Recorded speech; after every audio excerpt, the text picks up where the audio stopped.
Olá, eu sou o Rui Alves de Sousa e nunca tinha visto A Casa Maldita. He moved, of course. Haven't you noticed how nothing in this house seems to move until you look away and then you just catch something out of the corner of your eye? É o título português de The Haunting, o filme que Robert Wise realizou em 1963, uma adaptação da Maldição de Hill House, um romance de Shirley Jackson que deu origem a outro filme em 1999, salvo erro, de Jeanne de Bont, que não é de boa memória, e também de uma série há poucos anos de Mike Flanagan. Quem também nunca tinha visto este filme é o realizador Guilherme Branquinho, fez mais recentemente a série Finisterra e antes disso a curta-metragem Vórtice, vencedora do prémio Motel X. Esta conversa foi gravada num café e foi gravada sem introdução porque nós já estávamos a falar sobre o filme e portanto eu achei que mais valia gravar a introdução depois. Falámos do filme, falámos de outros filmes, falámos do cinema, do estado do cinema, enfim, muita coisa. Fiquem com a conversa então, vamos a isso. Estavas a dizer que depois de veres o The Haunting foste rever o Psycho e o The Innocents. Eu estava-te a dizer que também faço muita confusão, fazia entre o The Haunting e o The Innocents, não sei porquê, talvez porque ambos têm a ver com, acho que o The Innocents também tem a ver com uma casa assombrada, mas foste rever e que paralelismo é que faz entre os três filmes? Então, eu acho... Fui logo imediatamente rever, porque eu imaginei logo uma espécie de triade assim de gótico vitoriano, casa assombrada, com temas latentes freudianos. Sim. E porque acho que sai em catadupa praticamente, né? O Psycho é de 60, o Innocence acho que é logo a seguir. 61 e este é 63. 63. Pronto. E portanto achei piada essa relação em que, ou seja, tudo é uma casa assombrada, sendo que o Psycho não é bem uma casa, mas é praticamente uma casa assombrada. E sim, achei engraçado essa similaridade. E o Freud no tecido cultural americano estava no seu apogeu nesta altura. Eu sei que o Innocent, por exemplo, as artistas chamam o Capote para escrever. O Capote não assina, mas é sabido que ele escreveu, e precisamente trouxeram-no também para injetar ainda mais teoria psicanalítica no guião. E este aqui, o The Haunting, é a histérica freudiana no seu melhor, não é? No seu melhor, no seu pior. Mas eu estive a ler sobre o filme e parece que o argumentista também achava que o filme era muito mais sobre uma crise de nervos do que propriamente sobre fantasmas. Ele foi falar com a Shirley Jackson na altura do romance e ela disse, não, isto é sobre fantasmas mesmo. Só que nota-se mesmo que no filme ele está a puxar essa ideia mental, não é? E da doença mental e dos problemas que andam na cabeça daquela personagem. E talvez por isso é que o filme, eu não sei se tu vais ter a mesma opinião que eu tive, mas o filme no fim quer-te propor uma coisa que esteve a dar-te assim, tipo, de uma forma um bocadinho periclitante ao longo do filme, assim como se estivesse a andar mas com o pé aleijado, não é? E portanto tu percebes o final do filme, tu percebes onde é que aquilo quer chegar, mas também parece um bocadinho desconjuntado. Não sei se me estou a fazer entender. Acho que sim, ele vive naquela ambiguidade, não é? Tipo, será que os fantasmas existem? Será que isto é tudo produto da imaginação da Eleanor? Só que o problema também é que depois os outros começam também a sentir ou a testemunhar as atividades paranormais, digamos assim, portanto essa ambiguidade deixa de ser tão... Ou seja, eu acho que no final o filme é muito sobre... Acho que a casa está de facto assombrada, né? Acho que é difícil, até nem que seja por esta subjetividade, que a partir do momento em que passa a ser uma experiência partilhada entre os... São 4 pessoas, né? que estão lá na casa. Para mim foi um dos momentos em que perdeu um pouco a piada ao filme, foi quando, a meu ver, deixou de haver grande ambiguidade se aquilo de facto havia fantasmas na casa. Sim. Ou se era tudo produto da imaginação da Eleanor, da protagonista, por assim dizer. E porque há uma coisa que eu gostei muito do filme, é que ele de facto nunca mostra os fantasmas, né? Ou seja, tu vês a casa a mexer e a respirar e até já podemos falar um bocadinho mais tecnicamente sobre o filme, que tem umas coisas fantásticas, mas onde é que eu ia? Estavas a falar da questão de ter perdido o interesse para ti quando perdeu a ambiguidade. Sim. Mas que o filme tinha algumas coisas... Pois, porque porque no fundo a casa pode ser vista um pouco como a externalização, não sei se esta palavra existe, mas Sim, ok. A externalização de uma repressão desta personagem, não é? Portanto, a personagem perde a mãe, não é? Ela culpa-se porque ela tomou conta da mãe durante 11 anos, portanto é uma criança no fundo, não é? Viveu sempre para a mãe. Exatamente, sempre ali enclausurada com a mãe a tomar conta da mãe, e depois a mãe morre e ela culpa-se pela morte da mãe porque a mãe chamou pela ajuda e ela não ouviu porque estava a dormir, uma coisa assim. Portanto, ela vive com essa culpa muito presente e sente-se depois da morte também desalojada, né? A primeira vez que a vemos ela está a dormir no sofá da irmã, e ela está com uma vontade imensa de ir para esta casa porque acho que ela está à procura de uma casa, né? E acho isso interessante, em que a casa para onde ela vai, esta Hill House, está assombrada ou está-lhe a pregar assim, uns valentes sustos. Mas o que é curioso do filme é que ela vai se apaixonando pela casa, e é esta coisa meio perversa de nós nos intoxicarmos pelas nossas próprias perversões. E não é? Eu digo sempre, eu tenho paralisia do sono, e eu brinco sempre que é das coisas mais aterrorizantes que me acontece, só que há um certo prazer naquele terror, não é? Talvez não no momento, mas é difícil explicar, e essa atração, essa pulsão quase freudiana ou seja, se a casa for vista um pouco como a mãe, ou como a culpa da mãe a externalizar-se, ela que quer voltar para a mãe, né, a sua eterna retorno, ela vai ficando cada vez mais infantil e vai se entregando ao medo e vai se apaixonando pela casa. É muito fora quando ela diz: eu não quero sair daqui, eu quero ficar aqui, isto é a minha casa. A casa está-te a querer matar, mas tu estás no fundo é quase uma vontade da morte, é o death drive freudiano, assim, tira e queda. Até que ela, pronto, spoiler alert, ela meio que se mata, não é? Portanto... Mas lá está, no final, parece que te querem fazer entender que ela também já estava a imaginar algumas coisas, não é? Porque dizem que ela viu a outra senhora, mas na verdade era a mulher do e tipo... ela de facto estava lá, não é? Sim. Sim.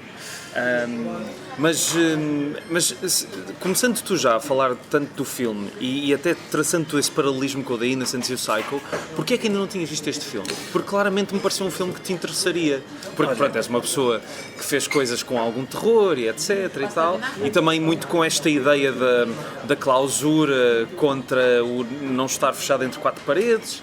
Portanto, porquê é que ainda não tinhas visto este filme? É uma boa pergunta. Aliás, até me senti assim um bocadinho... eu tenho que fazer uma confissão, eu nunca tinha ouvido falar do filme, até tu falares-me do filme. E tive muita vergonha, de facto, ou seja, tive que me enterrar ali um bocadinho, como é que é possível este filme ter-me passado? Mas acontece, ainda bem que acontece, não é? É tão bom ainda estarmos a ver surpresas assim. Apesar de, pronto, não ter morrido de amor do filme, mas não deixa de ser um filme icónico. O Scorsese disse que é para ser... É um filme mais assustador. Portanto, e é giro que, por mais que estudemos o cinema, vamos ainda descobrindo coisas novas, apesar de ser uma arte tão jovem ainda, comparativamente às outras. Portanto, obrigado desde já pelo convite. Aliás, eu acho que foi porque eu te propus o Innocence, já tinha visto. Sim. E depois disseste nunca vi este.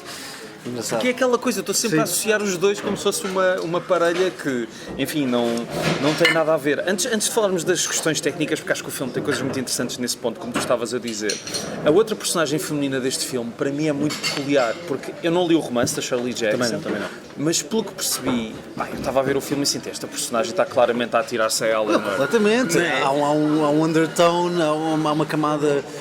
homoerótica palpável. E nada disfarçado. Nada. A primeira cena delas é tipo...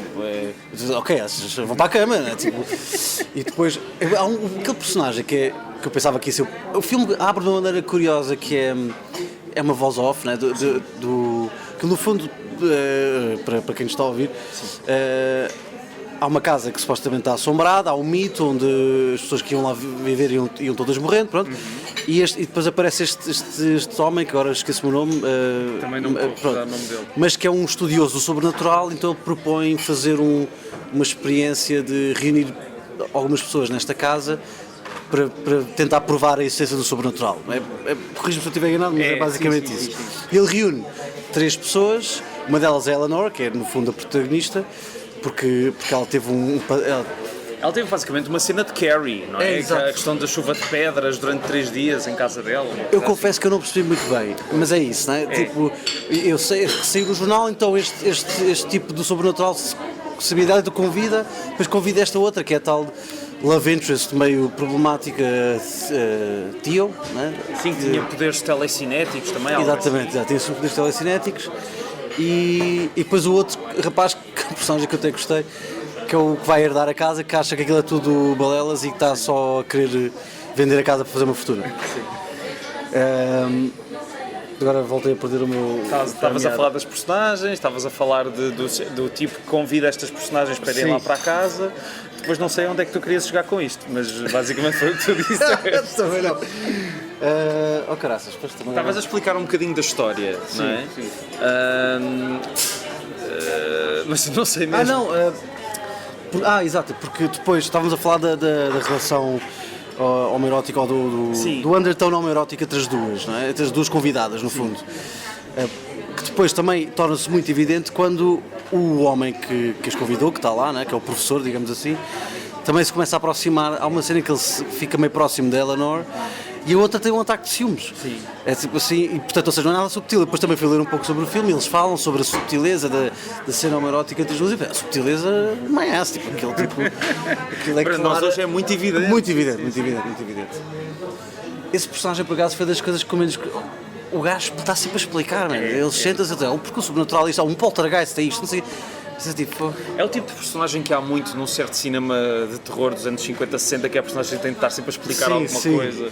No Psycho tens o final, ele que explica, né? Eu, por acaso, há muita gente que não gosta do final do Psycho, eu gosto. Adoro, quando ele explica aquilo, tipo, fica, até hoje, tipo, porra. Mas ele tem uma certa elegância nesse que aqui perdeu-se, acho eu, ou seja, que eu não senti. Foi a parte que eu menos gostei do filme, foi os diálogos. Achei os diálogos assim, que eu pensei que não, porque o filme começa com esta voz, é isso que eu quero dizer, começa com a voz off do professor.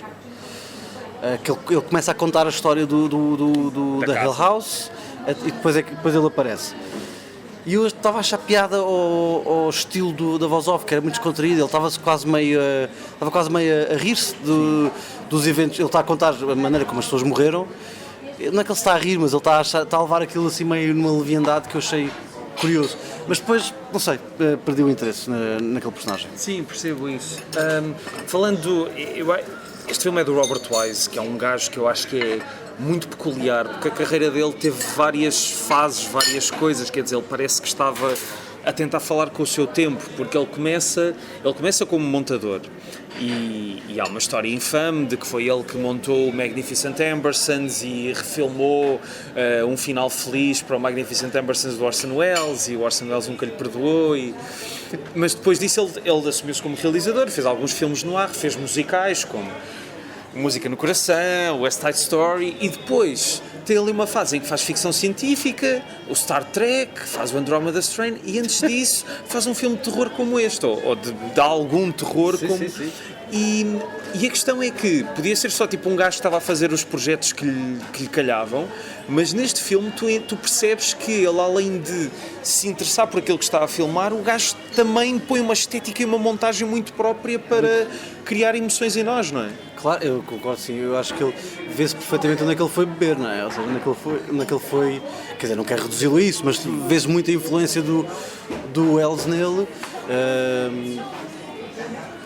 pelos enquadramentos, acima de tudo, diria eu, sabes? Ou seja, a composição em profundidade, uma grande profundidade de campo, ou seja, portanto, isso eu acho que nota-se, ou seja, esse controle técnico.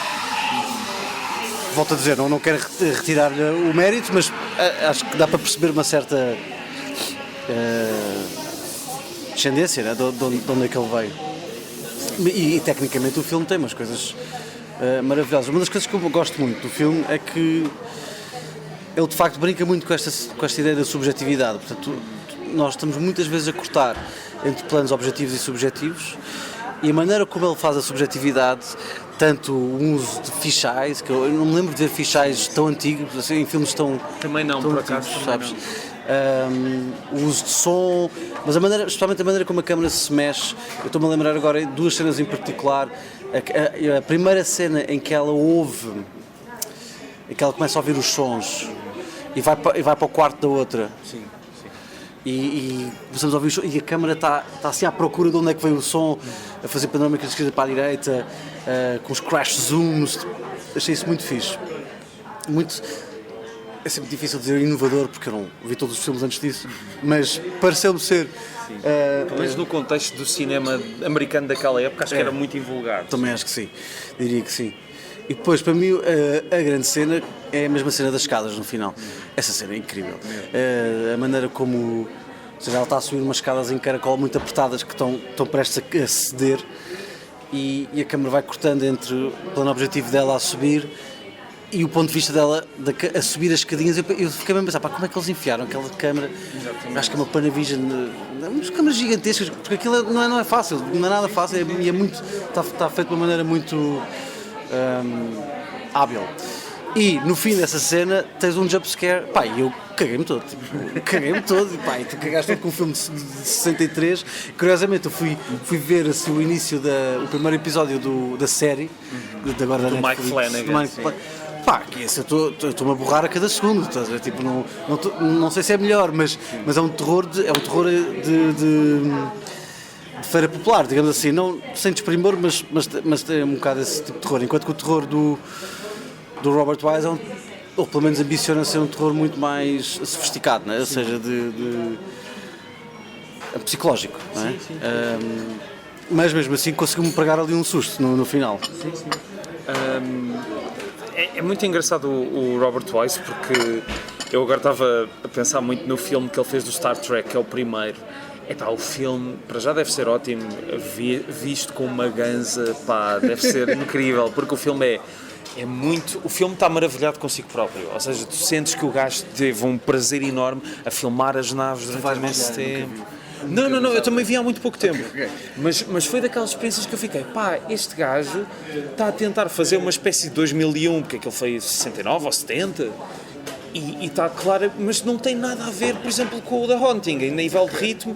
E, aliás, todos os filmes dele, pronto, eu gosto muito do West Side Story, não digo que não, nenhum dos filmes dele tem a ver muito uns com os outros. Eu, se calhar isso para algumas pessoas possa ser um defeito, para mim não. Eu admiro muito essa capacidade de um tipo conseguir fazer...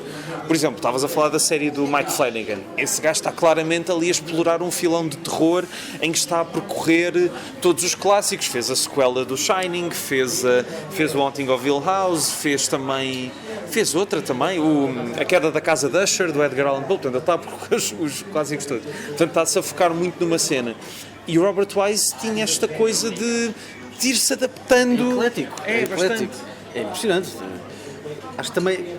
Esteticamente este filme é maravilhoso. Costuma haver estas preocupações, né, de manter uma coerência na nossa obra, que eu também não sei se... Tu sentes isso na tua? Ou seja, a minha obra ainda é curta, não é? Mas se vimos o Vórtice e o Finisterra, eu acho que não é tão diferente como o West Side Story para o Haunting of Hill House, não é? Ou seja, acho que é muito mais facilmente desenha-se ali uma linha. Mas isto para o meu próximo, por exemplo, eu lembro-me de por vezes contemplar isso. Será que eu devo ter isso em mente, sabes? De criar aqui, tentar criar aqui, ou não fugir muito do... Ou não, e cagar e fazer o que me der na gana. Até porque o terror para mim foi uma coisa que me veio mais tardia. Curiosamente, eu queria muito fazer comédias. Só que eu acho que o terror e a comédia têm que ir, né? tem que estar, porque senão uma pessoa não aguenta, aquilo torna-se sufocante. Né? Portanto, e também há um nível de ridículo no terror que roça ali aliás, acho que o Shining, por exemplo, que é um filme que vai beber muito no fundo, esta tríade de Haunting House, né, que depois também li alguns, quando me preparei agora para este podcast, li algum teórico que diz que culminou no Shining, ou seja, tipo que meio que começa aqui e tem o seu apogeu no Shining.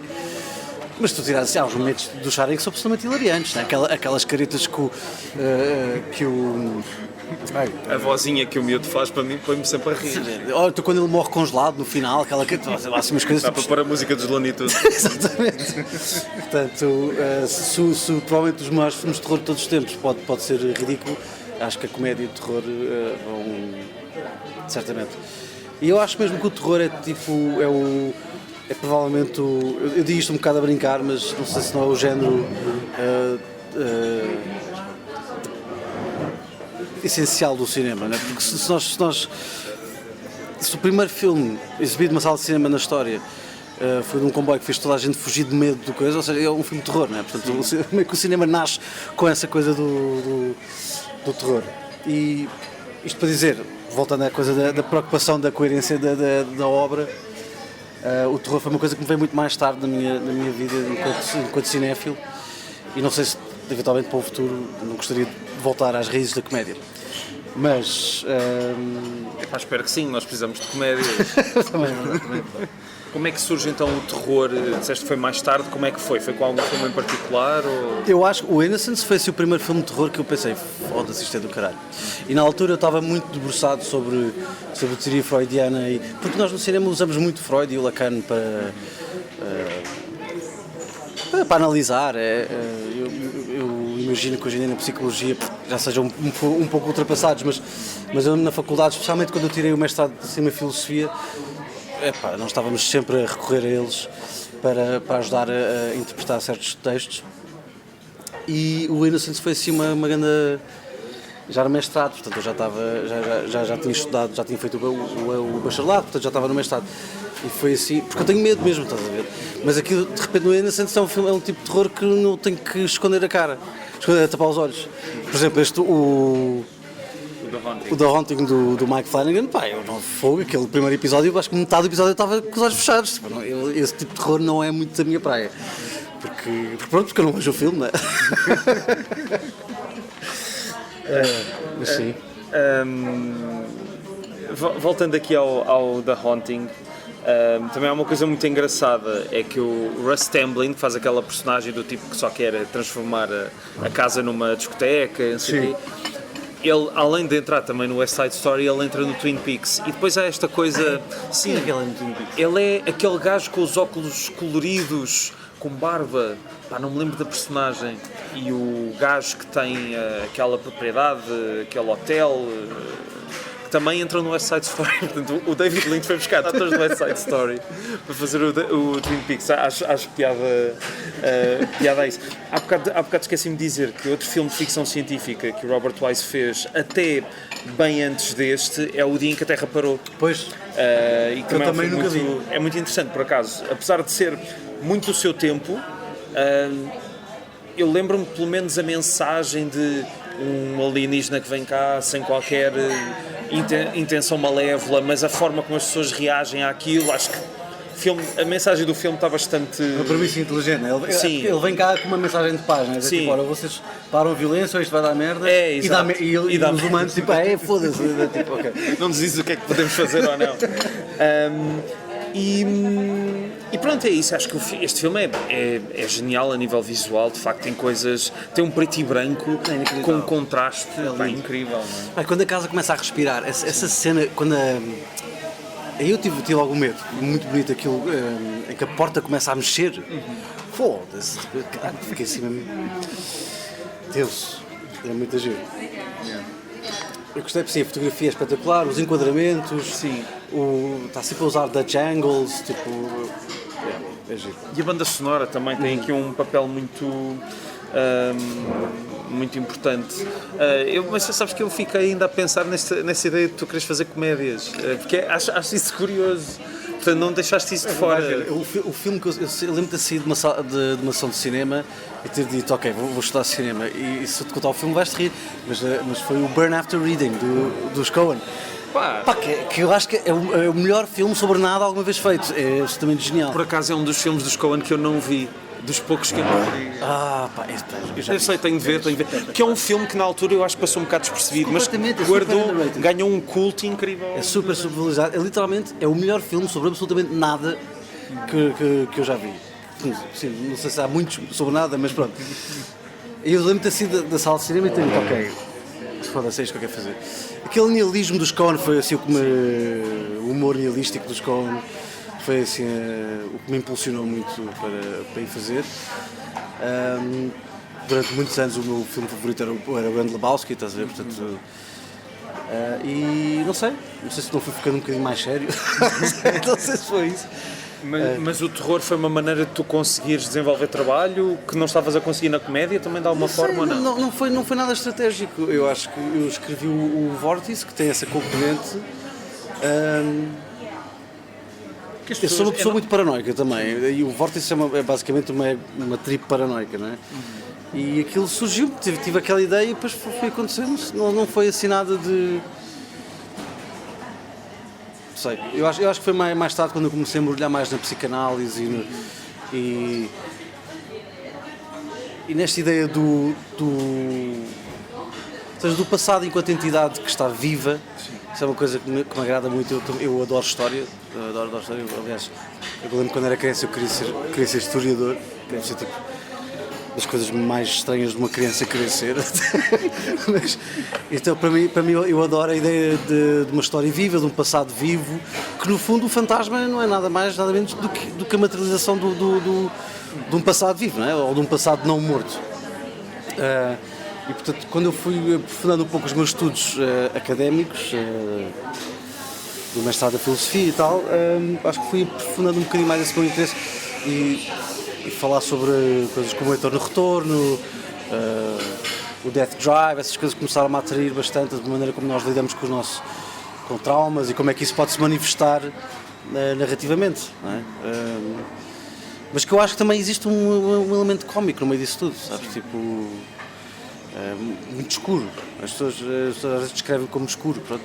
Pode ser um humor assim meio sombrio. Sim. Sabes que agora estava a pensar que há outro filme que também tem a ver com uma casa e tem a ver realmente com um fantasma e que é um misto de comédia com drama romântico, que é o The Ghost and Mrs. Muir, do Joseph L. Mankiewicz. Eu revi esse filme há muito pouco tempo. É um filme incrível, com a Gene Tierney e o Rex Harrison, em que a Gene Tierney é uma viúva que decide alugar uma casa que era de um capitão da marinha que morreu. E o fantasma desse capitão vive naquela casa. E é muito engraçado porque, não sendo um filme de terror, também, muito antes do Psycho, do Innocence e do The Haunting, tem esta ideia da casa como uma entidade em que aquela pessoa também, depois agora estava a pensar, ela de facto nunca quis sair de lá. Ela passou o resto da vida naquela casa e não precisava ter passado. E às tantas o fantasma desaparece da vida dela e depois regressa. Pronto, enfim, é daqueles filmes para fazer chorar. Nunca vi. Mas lá está, essa ideia da casa é muito forte e no The Haunting funciona muito bem enquanto leitmotiv de terror. Sim. O subgénero da casa assombrada também. E gosto de ir vendo. Eu, por exemplo, o Aquários, que é assim, um dos filmes que eu mais gosto assim, dos últimos anos, do Kleber, tem muito isso, não é? Ou seja, ele tem umas sequências lá de absoluto terror. Lembro-me muito bem, um momento em que a câmara começa a fazer assim uma passagem pela casa assim altamente subjetiva e tu começas a ouvir uns sons e aquilo, tipo... Eu gosto de encontrar assim... Estavas a dizer, o filme que tu mencionaste agora, que não é bem terror, tipo, eu gosto disso, eu gosto de, como o Aquários, não é bem terror, mas tem umas componentes ali de, aquela casa é um bocado creepy por vezes, não é? Tipo, e depois aquela personagem que quer ficar lá, aquilo não é o início de um fantasma que vai assombrar aquela casa no futuro, há assim umas coisas de leitura interessante aí. E mesmo, por exemplo, no Finisterra também quisemos trazer um pouco este elemento da casa assombrada para o monte da protagonista, não é? Tipo, ou seja, que pronto, nada cresce naquela casa, as pessoas vão morrendo, vão se matando, sim. Que se torna insuportável. O paralelismo é muito óbvio. Yeah. E portanto, sim, como é que chama o filme que tu mencionaste? The Ghost and Mrs. Eles dizem Muir, mas é M-U-I-R. É Muir. Okay. Ghost and Mrs. Muir. Eu digo Muir, mas acho que é Muir que se diz. Em português chama-se O Fantasma Apaixonado. É um filme que vale a pena. Eu percebo que grande parte do terror contemporâneo alia-se muito a esta perspectiva psicológica. No entanto, eu acho que às vezes eu gostava... É um pouco como a Shirley Jackson a reagir ao que o tipo estava a dizer que era a sua história. Isto é sobre fantasmas. Isto é só sobre fantasmas. Que há muito aquela coisa de... Repare, isto é mais uma metáfora sobre um trauma. Estás a ver? E às tantas, quando vês 20 metáforas sobre um trauma, já começa a intelectualizar o terror, não é? É um bocado o que o Eggers está a fazer, não é? Este regresso, ou o Guilherme Del Toro fez agora com o Frankenstein também, que é no fundo um regresso ao texto base, não é? Tipo de chega desta merda de pseudo-intelectualices de terror. Concordo, às vezes é bom. Só que tipo, se calhar é um terror, lá está, que tu não consegues ver porque... Pois, mas normalmente são terrores. Sim, talvez não. Mas, por exemplo, o Frankenstein eu consegui ver, não é? São terrores mais góticos, né? Não é tanto o jumpscare. O que me incomoda, o jumpscare é que eu não sou grande fã. Como aconteceu no filme do The Haunting, que houve um, ok, está fixe, um é bom. Pô, agora este episódio do Mike Flanagan, cara, a cada 10 minutos a violência, eu não consegui, por favor, deixa-me respirar. Mas eu giro essa coisa essa tipo, ser honesto, não sei, tipo, isto é só. Mas para, mas tu... Tipo o Dr. Caligari, né? Tipo assim, uma coisa mesmo, isto é um monstro. Aliás, eu li alguns, também preparando para aqui para este episódio, que o estúdio estava um pouco relutante para fazer este filme porque não havia um monstro, né? Porque a premissa era precisamente essa, não vai haver monstro. Sim. E eles só aceitaram, quer dizer, não sei se é tão real assim, mas foi o que eu li, ou pelo menos um dos motivos para levá-los a aceitar foi o sucesso do Psycho. O Psycho foi muito importante, apesar do Psycho ter um monstro, mas o monstro é uma coisa muito minimal a nível de meios, não é?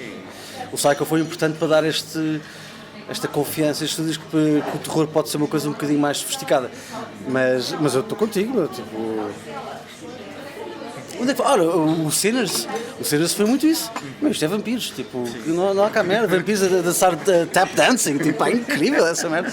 Eu adorei a honestidade desse filme, sabes? Tipo, obviamente que há imensos paralelismos com o gótico, com o Southern Gothic e com toda a questão racista, e não estou a retirar esse lado, mas há uma componente assim a um lado que é tipo, isto é um filme sobre vampiros, estes gajos querem se matar todos, estás a ver? Tipo, estes gajos querem entrar aqui para vos matar, ponto. Não há cá romantismos como, sei lá, entrevista com o vampiro, é isso, é tipo... Mas tu já viste estavas há bocado a falar do Aquário, já viste o Agente Secreto? Já, vi. Também tem uma cena de pseudo-terror, que é aquela perna que... É genial! Estava-me a rir. Olha, lá está, aquilo é tipo humor série Z, né? Tipo, aquilo é incrível. Mas aquilo é tão genial, porque é tão estúpido, mas agora talvez aqui um spoiler, aquilo é claramente uma metáfora para a opressão fascista, né? Tipo, ou seja, aquela perna está a matar homossexuais e libertinos, não é? No fundo, é genial. É genial no pior sentido possível, mas sim. A perna assassina. Então, mas diz-me uma coisa. Tu com o Vortex ou Vortice? É Vortice mesmo. Vortice. Que passou há pouco tempo na RTP2, Cinemax, não sei se ainda está na RTP Play, não sei se está na Filmino. Está na Filmino, ok. Então espero que vale a pena. Mas tu com o Vortice ganhas um prémio do Motel X. Sim. E, portanto, arrisco a dizer a primeira vez que o Motel X para mim é um filme sem sangue. Não, mas portanto tu não serias um espectador habitual do Motel X porque sim, passarias o tempo para... Mas eu vou, estás a ver? É a mesma coisa com a paralisia do sono, tipo, eu vou. Há alguma coisa no terror que, apesar de te provocar isso, tu preferes continuar a... Sim. E mesmo filme, por exemplo, o último filme, pronto, obviamente hoje em dia gosto de acreditar um pouco mais crescido, portanto já não fico sem dormir. Anos já agora? Estou 33. Ok. Mas o último filme que eu fiquei sem dormir uns dias, com medo, mesmo medo visceral, foi o Hereditário. Esse eu fiquei mesmo tipo, filha da mãe, tipo, não... Esse foi difícil, ainda por cima nessa altura, estava a dormir num sótão, o sótão era na água furtada, né? Esse foi muito difícil. És fã do resto do Ari Aster? Não, estás a ver, eu não sei o que aconteceu. Eu tenho pena, porque o Hereditário de facto é inacreditável. O Midsommar ainda vai que não vai. Há muita gente... Agora vi o último dele. Não vi. Eu não sei o que aconteceu, tipo... Não sei mesmo, ou seja... Já nem falo da parte tão inestética de haver máscara e o Covid, ou seja, mas... Achei uma... Não sei mesmo. O Bo não vi, o Bo is Afraid. Tu viste esse? Não, também não vi. Eu confesso que o Ari Aster lá está, é daquele tipo de... Pá, não sei, eu olho para o gajo e ele irrita-me, sabes? Ele é mesmo aquele tipo ratinho de biblioteca que me chateia, pá, sabes? Acho que o cinema precisa de pessoas, pá, mas como pessoas como tu, que parecem pessoas normais, estás a ver? Não é tipo, ai, eu Gostam vi... da sua paralisia de som, não é? Sim, é tipo, eu vi todos os filmes que existem e, pá, e vou citá-los a todos, não? Claro, Pá, sim. Pronto, isto é claramente politicamente incorreto o que eu estou a Mas dizer, eu também não. O Hereditário, pá, eu digo que gostei porque aquilo de facto teve um impacto em mim. Eu lembro de ficar uma semana à rasca para ir para a cama. Mas o resto da obra dele não. Não diz nada. Não. Assim, americanos tem sido o Eggers, que tem tido os seus altos e baixos, mas eu pessoalmente gostei. Gostaste do Nosferatu? Gostei muito. Tu gostaste? Não vi. Não viste? Gostei muito do Nosferatu. Estava com muito medo e deixei-o passar. Não, Mas vale a gostei. pena, não estou a Muito, entender. mas o Northman achei péssimo. Coisa péssima. O Northman no póster parece que estão todos chateados porque desbloquearam o carro, estás a ver? O Ethan Hawke, estão todos com uma cara super chateada. Mas diz, desculpa. Não, ou seja, achei. Pá, o The Witch é daqueles filmes em que. Bom, se alguém viu o Finisterra percebe, não é? Que há ali uma grande admiração. Mas americanos, acho que é os Safdie, são os que os mais me emocionam, mais me excitam agora, são os irmãos Safdie. Agora separados, não é? Agora separados, ainda não vi nenhum destes dois deles, nem o Smashing Machine, nem o Marty Supreme. Supreme. Também não. Estou muito ansioso. Assim, desta geração, eu outro dia estava a falar sobre isto com alguém. Que aquelas pessoas de cinéfilas que odeiam os Estados Unidos, sabes? Tipo, tá, mas diz-me lá quem é que está. Esses imperialistas que tipo. Mas pronto, olha, tipo, epá. Se bem que agora estes statements do Tarantino recentes não ajudaram muito a reputação do cinema americano, mas. Deixa-me só dizer porque isto vai sair para aí a meio de janeiro, ou a início de janeiro, portanto nós estamos a gravar isto a 15 de dezembro e há uns dias, pronto, as pessoas ainda se devem lembrar nesta altura quando sair, mas o Tarantino disse umas coisas, enfim, disse que o Paul Dano era o que estragava o There Will Be Blood, eu também não percebo porquê. Weak sauce? O gajo passou-se, o que aconteceu? Qual é que é o bife que ele tem com ele? É muito irritado. Tipo. Eu acho que o Tarantino devia estar mais vezes escalado, percebes? Que ele já fala muito. Passar menos tempo em Israel, talvez. Também há isso, porque ele disse que vai morrer sionista e. Enfim. E também gosto, voltando ao The Haunting, mas isto é normal, não imperdoável de sairmos da linha. Duas coisas que eu gostei muito foi a forma como as divisões da casa são utilizadas e a montagem. Acho que a montagem no filme, no jumpscare e não só, tem uma importância muito grande, porque também ajuda a dar-te qualquer coisa que as imagens não podem dar, não é? Que não podes mostrar um fantasma, mas pela montagem podes dar uma ideia, não é? Sim, mano. E constróis um universo muito labiríntico no meio daquilo tudo, não é? No meio daquela casa, no fundo, eu acho que quase toda a mise-en-scène e os artefactos e a técnica vão em direção de dar vida a este objeto inanimado, não é? E acho que sim, a montagem dá ali um ritmo e cria um ambiente de ansiedade, não é? Eu estava muito ansioso ao ver o filme. E acho que isso do saltar do subjetivo para o objetivo, eu acho que é assim dos grandes feitos do filme, que é assim a grande diferença que eu vejo para o Innocence e para o Psycho. Nenhum deles tinha muito isso, ou de todo, na verdade, não me lembro do Innocence ter isso. O Innocence tinha, do que eu me lembro, era uma mulher e duas crianças. E isso também ajuda, porque apesar das crianças serem seres humanos, não são adultos. Sim. E acho que também ajuda a aumentar a opressão da casa, acho eu. Sim, e o creepiness. O Innocence é um dos filmes mais creepy que eu vi na minha vida. Aquilo começa com uma criança, com um lullaby, uma criança sobre negro. Sim. Pai, aquilo começa e toda a gente, foda-se, já estás a arrepiar. É assim, e tem uma fotografia. O Innocence tem uma fotografia linda de morrer, tipo, mas é assim. Mesmo next level. Sim. Este também tem, só que o Innocence era especial. É muito onírico, sabe assim. Esse tipo de Jack Clayton, o realizador, ele não fez muita coisa, mas fez um filme que eu adoro, que é o Room at the Top, que é com o Lawrence Harvey, a Simone Signoret, a história de um tipo a meter-se com uma mulher mais velha. Aquilo é uma história, é tipo aquele tipo de filme britânico que existiu muito nos anos 60, os Kitchen Sink e não sei o quê. Pá, é um filme funciona muito bem. Depois tem outro filme que eu vi há muito pouco tempo por causa de um programa que vai acontecer noutra rádio, que é sobre bandas sonoras rejeitadas, que é um Bandas filme... sonoras rejeitadas? Sim, não é um programa meu, é de outra pessoa, mas convidam-me para fazer um episódio sobre um filme que é do Jack Layton, para a Disney, inspirado num romance do Ray Bradbury, que é o Something Wicked This Way Comes. E o filme não é brilhante, mas também tem lá coisas...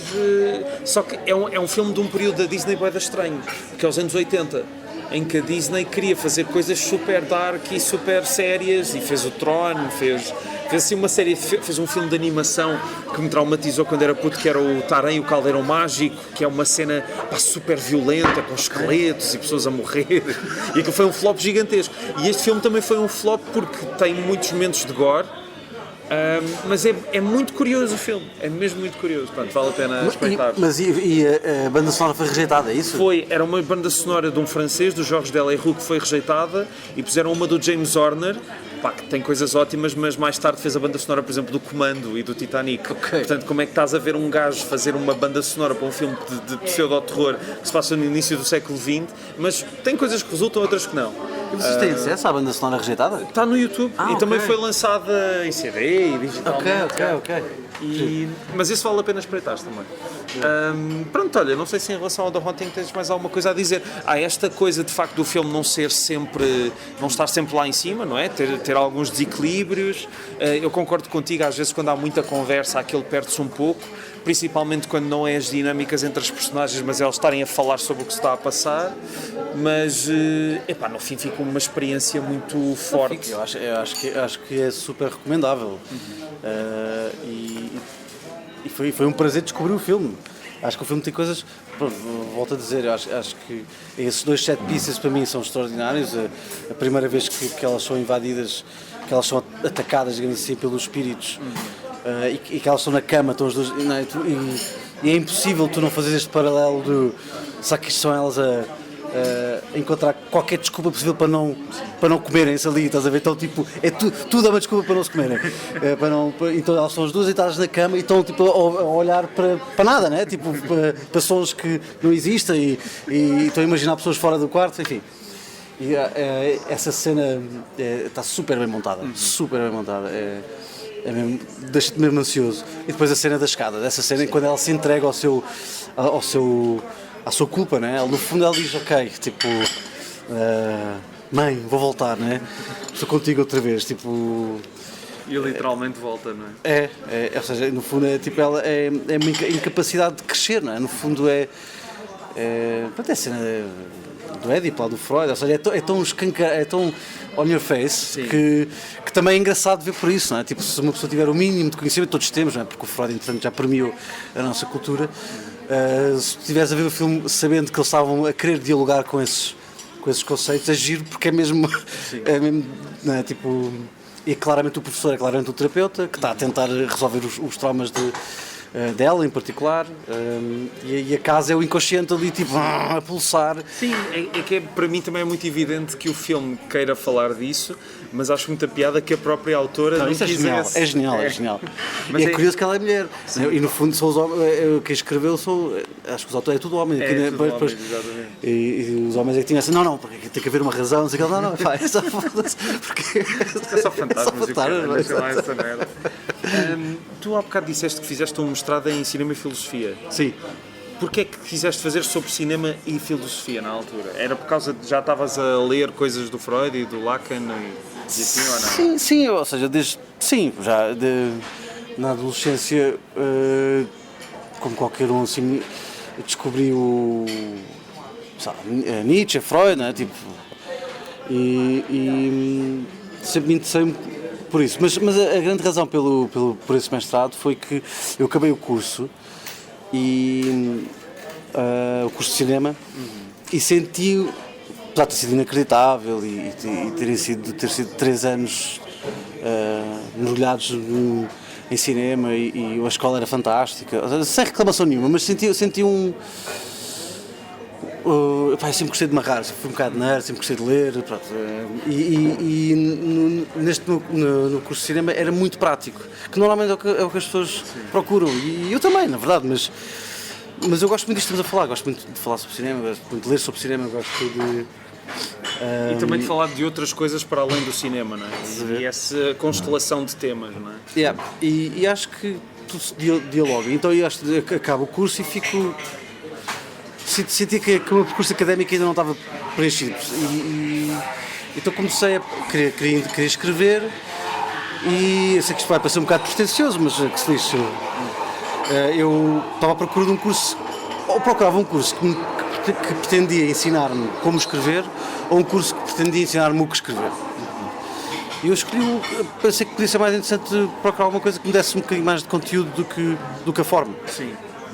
E, na altura, este curso de Cinema e Filosofia era recente.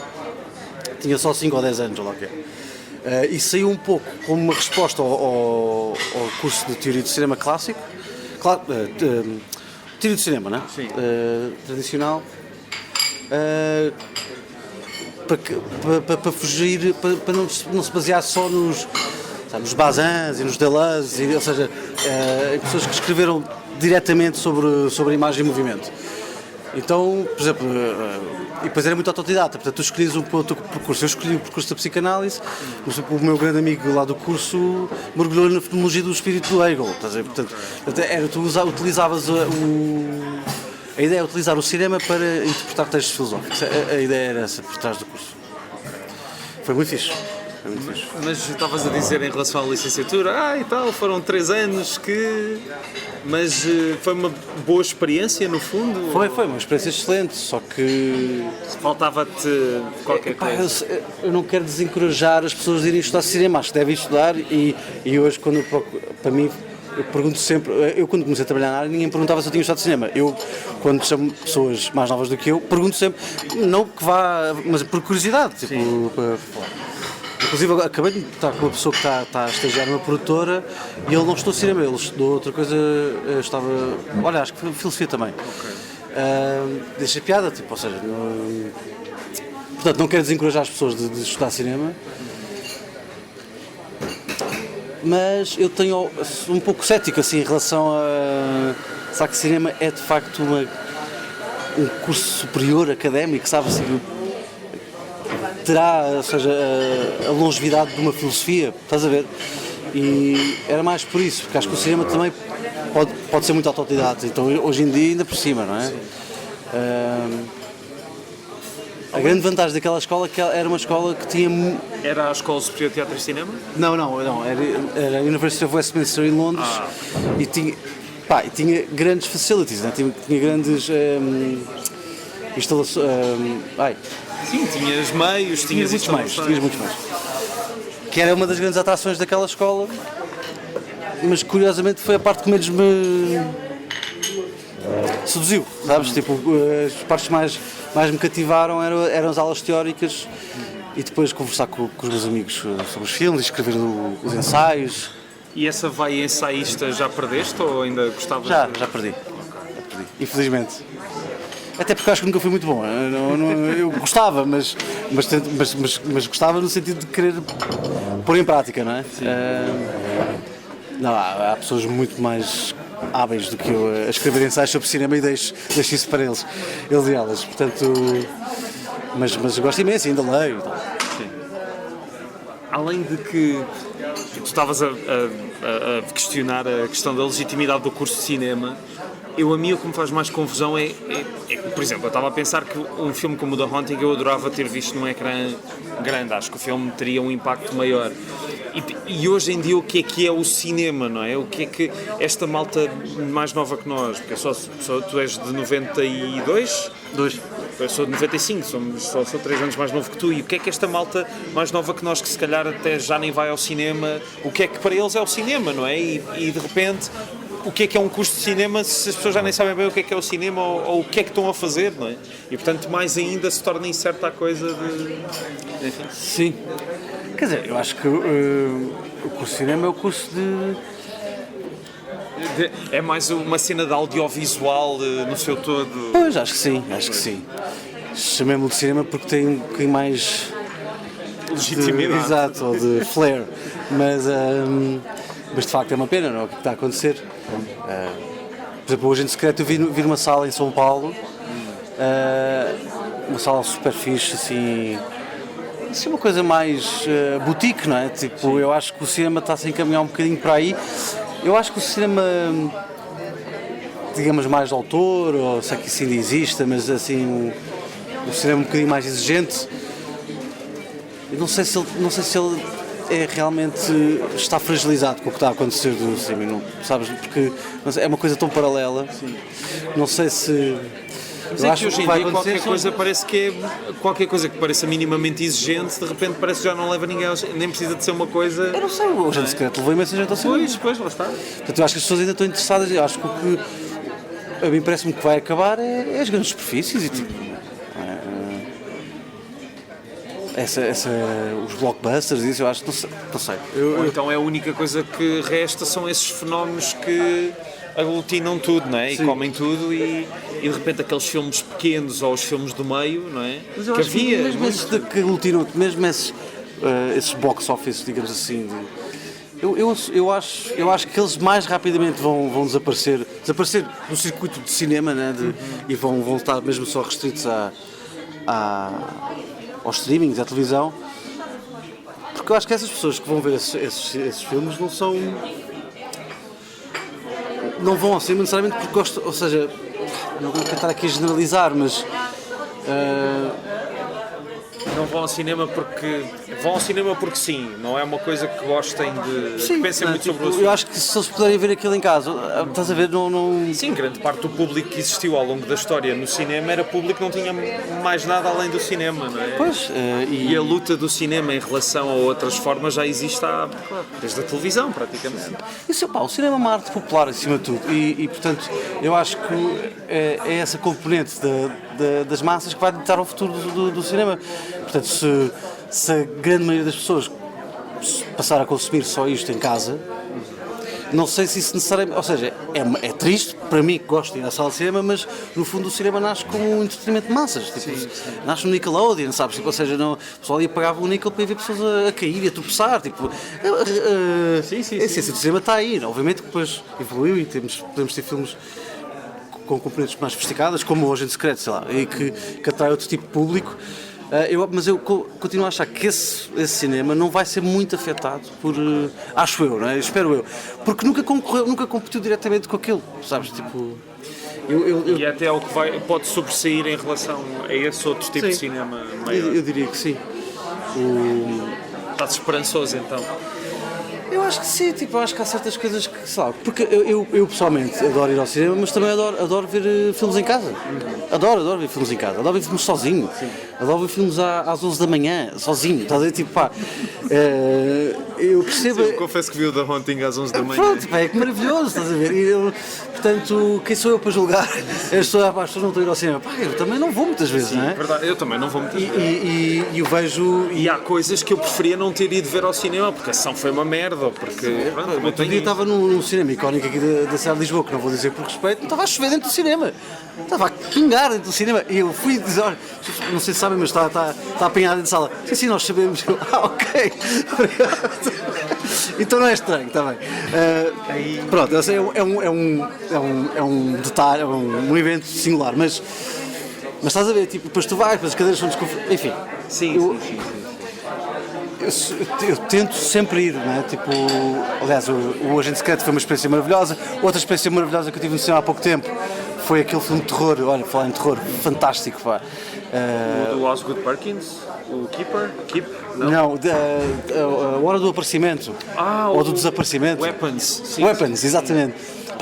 Pá, eu e a minha namorada estávamos a rir à gargalhada no cinema, pá, espetacular.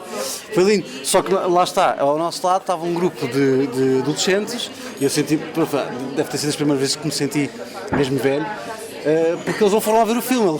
Acho que os pais deviam estar no centro comercial, eles foram para lá tirar fotografias, assim, mas a falar como nós estamos a falar. Pá, e estas eu só dizia à minha mãe, vou ter que dizer alguma coisa, não é? Ela, não digo. Acho que dizer, amigos, pá, por favor, tipo, não é? Nós, portanto, eu percebo perfeitamente, para quem nos esteja a ouvir, que quem gosta de estar com uma mantinha em casa a ver um spy. tipo, rendido a isso. Tive uma experiência assim a ver a Substância, pá, e foi horrível porque eram 4 ou 5 pitas que estavam atrás de mim, pá, e elas estavam, claramente era um desafio qualquer do TikTok à volta da Substância, e tiveram o tempo todo também a falar normalissimamente, com a sala cheia, tipo, a cagarem literalmente no filme, e aquilo que mais me fez impressão foi, elas não estavam a sentir o filme. Se estivessem a sentir e se estivessem a reagir, mas elas estavam claramente noutra, e pá, imagina, tu viste a Substância? Vi. Aquela cena em que a Demi Moore está a olhar-se ao espelho. Elas disseram coisas do género, que velha feia, não sei o quê. Eu fiquei, epá, eu espero que vocês fiquem piores que a Maria Vieira quando forem velhas. Epá, e foi horrível, e pessoas da sala saíram, pá, muita gente a mandar-lhes calar, pá, e acabou o filme. E elas não se calavam, é? Não, e acabou o filme, verem para trás e então vou-me devolver o dinheiro do bilhete, ok, eles ficaram a olhar assim para mim, que eu não aproveitei nada do filme, vocês não calavam da boca. O pessoal mandava calar e elas tipo cagavam. Nada, e a malta da sala não fez nada, e lá está, preferia ter visto o filme em casa, nesse aspecto, preferia. Mas agora, nada bate umas... E foi o filme todo, literalmente do primeiro ao último segundo do filme. Mas é Não, isso é nojento. Mas de facto nada bate uma experiência coletiva. Quando corre bem. Corre bem. E digo uma coisa, agora, não queria estar sempre a falar sobre o meu trabalho, mas eu lembro que quando vi o Vórtice com a sala do São Jorge cheia, epá, foi... Obviamente que... Mas... É tipo, quando as pessoas estão lá mesmo para ver um filme, essas experiências são horripilantes. Mas, sim. E ainda por cima na sala grande, não é? Na sala Manuel de Oliveira, de facto, aquilo é espetacular. Essa do Happens, se não fosse... Mas esses putos depois calaram-se. Eu mandei eles. Neste caso não se calaram, foi horrível. E o que é que diz o Vórtice hoje? Já se passaram uns anos. Eu por acaso revi agora o filme também quando passou no Cinemax. Achei engraçado ver em casa, porque lá está, é diferente. Mas o que é que ou como é que vês o filme hoje, ou o que é que o filme te diz, ou o que é que guardas? Guardas mais coisas boas ou coisas más? Ou por aí? Não, só coisas boas. Só coisas boas. Foi uma experiência deliciosa mesmo. Foi tecnicamente muito exigente, foi assim a primeira coisa que eu fiz enquanto realizador. Tinha uma equipa ótima atrás de mim, portanto... Tinha um ator fantástico. Sim, o Cristóvão Campos. Eu acho que se eu voltar, eu tinha ali, mas isso é impossível, não é? Eu acho que o filme tem um problema. Que eu se poder voltar atrás e não vou dizer o que é, mas pronto. Mas tirando isso, acho o filme fun, tipo, é um filme divertido, acho eu, tipo, eu divirto-me com o filme, não. Okay. Mas é um problema de argumento ou de técnico? Ou... Não. Será de argumento neste caso. Okay. Sim. O problema é tipo, se eu voltasse atrás não tinha feito ali uma coisa diferente.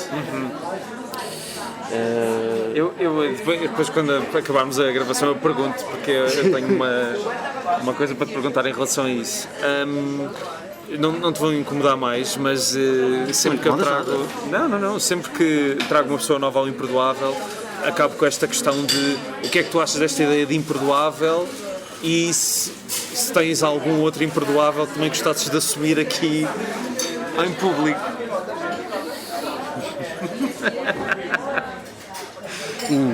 Os nossos ouvintes não conseguem ver a cara que o Guilherme está a fazer, mas eu consigo. Tenho de certeza. Aliás, tem um que está aqui atravessado porque desde o início deste podcast que tu falas nele e eu estou aqui caladinho, que é o West Side Story. Okay. Isso é um imperdoável. Mas a música no coração viste? Eu vi. Pois. A música no coração vi. O West Side Story eu não vi. É um ótimo imperdoável. É um bom imperdoável. Mas tenho de certeza. Mas o que é que achas? Achas que... Lá está, tu estavas a dizer que o cinema de terror entrou mais tarde na tua vida e também estavas a falar disto de não conheceres o The Haunting e que também é fixe irmos descobrindo coisas novas, não é? E para mim, esta ideia de imperdoável é um pouco isso, ainda bem que há filmes que ainda não vi, não é? Pois é, não, claro. A minha namorada nunca viu O Senhor dos Anéis, eu digo-lhe, e eu digo, pá, tu não sabes a sorte que tu tens, eu sei que isto é o meu lado mais geek, de vir ao de cima, mas se eu pudesse voltar atrás e rever pela primeira vez esse filme, pá, eu acho que... Viste no cinema? Ou eras muito... Vi o terceiro vi de certeza, lembro. Os primeiros... Aquilo saiu qual? Aquilo saiu 2001, 2002 e 2003. Eu lembro de ver o terceiro. O Regresso do Rei eu lembro de ver. Os outros não me lembro. Portanto, não devo ter visto. E depois viste as versões estendidas e o raio que o Não parto. esquece, já papei aquilo tudo. Nós na universidade fazíamos uma coisa engraçada que é um jogo de beber, que é sempre que a Irmandade ou algum personagem da Irmandade está a andar, ou seja, está a caminhar, tipo, não é? Tens que beber sem parar. Que aquilo é. Sabes aquele canal do YouTube que é o Honest Trailers? Sim, ele tem só O Senhor dos Anéis ali. Eles fazem aquilo, parece um anúncio de turismo de Nova Zelândia, né? Filled with hiking and walking. É muito bom. Mas, pá, acho que o West Side Story é um ótimo Essa imperdoável. história é bom imperdoável. É. Depois tens de ver o do Spielberg também, que não é mau. Não, o Spielberg não vi, mas vi partes. Vi O do Wise é melhor, mas É. O do Wise é a primeira adaptação? é. Nos anos 60. Só estas duas? Spielberg, o que é que deu ao Spielberg para fazer o... Pá, não sei, mas o filme tem algumas coisas que não acho que seja melhor que o original, mas há ali uma cena ou outra que acho que está melhor. Mais interessante, pelo menos. Pronto, olha. Acho que eu tenho aqui mais um... Então tens mais um, diz. Pensar. O mais recorrente deste podcast é o Padrinho. A sério? Há muita gente que nunca viu o Padrinho. Acho que houve um dia em que saiu uma poll dos filmes que as pessoas admitiam que tinham visto, mas que não era verdade, e acho que o Padrinho estava em primeiro lugar. Ou isso. Olha, nunca vi o El Gato Pardo do Visconti. Isso é um ótimo, isso é um excelente imperdoável. É daqueles que eu estou sempre... Está sempre ali a ver, só que... pá... Esse eu nunca vi. Esse vale mesmo a pena ver no cinema, porque é um filme que tem Estive há pouco ritmo. tempo no Nimas, ainda por cima. Mas ele vai aparecendo de vez em Pois, quando. sim. Esse é um grande imperdoável. Lembro-me disso por causa do cinema que eu perdi essa sessão no Nimas há pouco tempo. Mas só quero voltar atrás. Quero motivar as pessoas a ir ao cinema. Sim, Que isto também. não seja uma... Tu eu disseste- só não sou tão derrotista, sabes? Acho que há um certo derrotismo à volta disto. E até porque eu acho que está-se a fazer coisas tão interessantes na televisão também. Agora estou a ver um que é o Pluribus, que é do Vince Gilligan. que é de uma escrita tão inteligente e tão corajosa de ritmo e de quebrar com... ou ignorar certos códigos fundamentais da indústria americana, sabes? Tens que bater no beat ali e não sei o quê. Este gajo está-se a cagar, e tem é super lento, as ações são praticamente todas em real time, que é uma coisa muito rara. Portanto, este último episódio então é um episódio que não se passa absolutamente nada, tipo, uma hora. Tenho de ver. Eu estou a exagerar, obviamente passa alguma coisa, mas tu vês acho que fez o Breaking Bad em que a cada 10 minutos morre um personagem, ou seja, é uma velocidade estonteante aqui, e adoro Breaking Bad, não estou a dizer, mas ou seja, também está-se a fazer coisas muito interessantes na televisão, ou seja, não sou não estou assim tão derrotista, estás a ver? E vês, o Agente Secreto teve não sei quanto tempo em cartaz, e levou imensa gente à sala, portanto não... Sim, claro, não, isso é Tu ótimo. já viste o Let the Right One In? Não, nunca vi. Nunca vi, também é um ótimo imperdoável, eu sei. Esse filme é Só que é daqueles filmes extraordinário. que eu tenho sempre dificuldade em encontrar alguém. E portanto fui deixando. Houve um imperdoável que eu me lembrei há muito pouco tempo, que também foi muito difícil de encontrar uma pessoa, que é o Harry Potter e o Prisioneiro de Azkaban. Eu nunca tinha. Eu já vi hoje. Hoje? Sim, vi hoje mesmo, precisamente. De manhãzinha também. Isso é perfeito. Segunda-feira de manhã, precisava se acabar. Como passar uma folga. Mas foi muito difícil de encontrar alguém que nunca tivesse. Mas eu tenho uma história pessoal sobre o filme, porque vi os dois primeiros no cinema, era muito puto, e depois o Harry Potter cresceu e eu continuava puto, e pá, deu ali uma cisão. E depois Depois tu deixaste de ver. vi o último, vi o 4 e o 5. Que cena, tipo assim. E houve duas vezes em que comecei a ver o Prisioneiro de Azkaban e não acabei. Pá, vi 20 minutos, não sei porquê e não acabei. Pá, e hoje vi o filme todo. É assim, quer dizer, não sei se é melhor da memória que eu tenho do primeiro e do segundo. Mas tu já reviste o primeiro e o segundo Não recentemente? vi, não. Agora, que é melhor que os outros a seguir, sim, claramente. Sim. Não, porque foi o Inharrito? Não, é o Quaron. Quaron, desculpa, é o Quaron. Aquilo é muito Quaron chega lá e inventivo, é diz, muito pá, criativo. vamos fazer aqui uma coisa escura, né? Dark, tipo, pá, isto é sobre bruxos e bruxas, bora meter um bocado de medo também. Aquele... Mas tem sentido de humor também. É um terror que tem humor. Tipo, há o livro que. Sim, Pá, exatamente. aquilo É muito bom, muito bom. É verdade. Mas pronto, olha, para fechar, há bocado estava Sim, a falar. já no Presidente da Azkaban, não é? Mas tenho que ver o Let the Right One In, exato. É espetacular. Tem dos melhores planos assim de medo, mas lá está, não é um jumpscare, mas é um medo que até hoje creeps up on me às vezes. É um plano dentro da piscina, não vou dizer mais nada, mas tens que ver, é uma coisa extraordinária, de bonito mesmo, de belo. Irei ver. E é o primeiro filme, não é o primeiro, mas é o filme que lança o Van Hoyte. Ou um dos filmes que lança o Van Hoyte, que depois veio a ser o diretor de fotografia do Nolan, faz todos os filmes do Nolan. E é do Thomas Alfredson, não é? É, exatamente. Sim, exato. Depois há um remake americano que eu não vi por Respeito. respeito. Mas para terminar, há bocado estava a falar desta ligação cheia de animosidade entre o Robert Wise e o Orson Welles. Sim. E há uma história à volta do Star Trek que eu há bocado me esqueci de contar. Que, pronto, o Robert Wise faz o filme do Star Trek e precisam de uma voz para o trailer do filme. E quem é que contratam? O Orson Welles. E o Orson Welles odiava o Robert Wise, mas precisava de guita e aceitou fazer o trailer do filme. E tu ainda, se fores ao YouTube, vês o trailer do filme e percebes que houve ali uma parte em que ele teve de dizer a Robert Wise Film, que eu li algures que ele de cada vez que dizia estava cheio de raiva a dizer. E tiveram de gravar aquilo aí 20 ou 30 vezes e ficou a melhor versão. Mesmo assim, se estiveres a pensar no assunto, notas ali um travozinho de amargo. Engraçado. Yeah. Mas olha, Guilherme, é isto, obrigado. Obrigado pelo convite. Não sei se tiveres mais algo imperdoável que eu nunca tenha visto também, podemos voltar a marcar, se não, olha, boa sorte para o próximo projeto. Não podes falar nada sobre o assunto? Ou... Para já não. Ok, pronto. Para já não, mas em breve. Vai ser uma comédia.